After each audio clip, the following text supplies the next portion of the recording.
Ladies and gentlemen, we are here in Las Vegas, and I am here with Tiffany Stratton. How are you doing today? I'm doing great. How are you?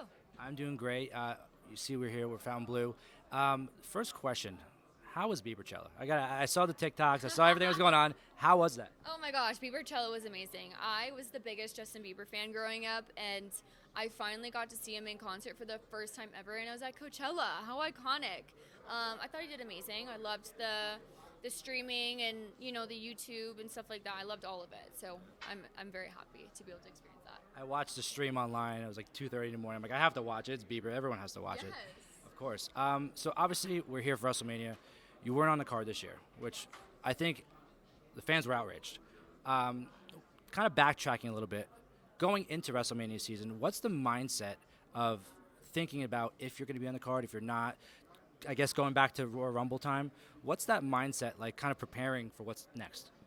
I feel like my mindset has always been just kind of controlling what I can control, which is making the most out of all my segments, making the most out of my matches, making sure I'm delivering on everything and having really good matches with everybody. And unfortunately, being on WrestleMania wasn't in the cards for me this year. However, that just kind of leaves me with a chip on my shoulder for next year. And I'm going to do everything in my power to never let that happen ever again. Of course. And since your debut on the main roster, we've seen such an evolution of your character, of your in-ring work.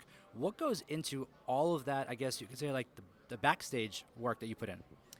There's a lot that goes into everything. When we leave SmackDown, I feel like our job isn't done. I'm still going to the Performance Center. I'm still training, making sure I'm still, making sure I'm sharp in the ring and stuff like that. So it's like a 24/7 thing. You're never off the clock, I feel like, with wrestling. You're not off TV time. No, you're never off TV time. Of course. And the last question for you here. You have won the NXT Women's Championship, Money in the Bank, the WWE Women's Championship. Now you're going after the United States Championship.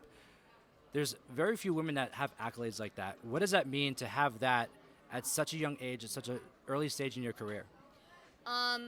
Honestly, I'm only 26 years old. I have so much time left in this business to have all of those accolades, like you said, at such a young age. I feel just so blessed. I feel like I got into this business at the perfect time. I was the perfect age, and the cards have always just kind of fell into place for me. I've always worked hard, don't get me wrong, but I've always had very good timing with everything, and I fully believe everything happens for a reason. Me not being on this year's Mania is setting me up for something bigger, whether that's SummerSlam in Minnesota this year, and I'm fighting for the WWE Women's Championship, or main eventing next year's WrestleMania. I fully believe everything happens for a reason. Awesome. Tiffany, I'm so excited to see it. Thank you for your time. We'll see you again. Thank you. Hey man, can I get a favor?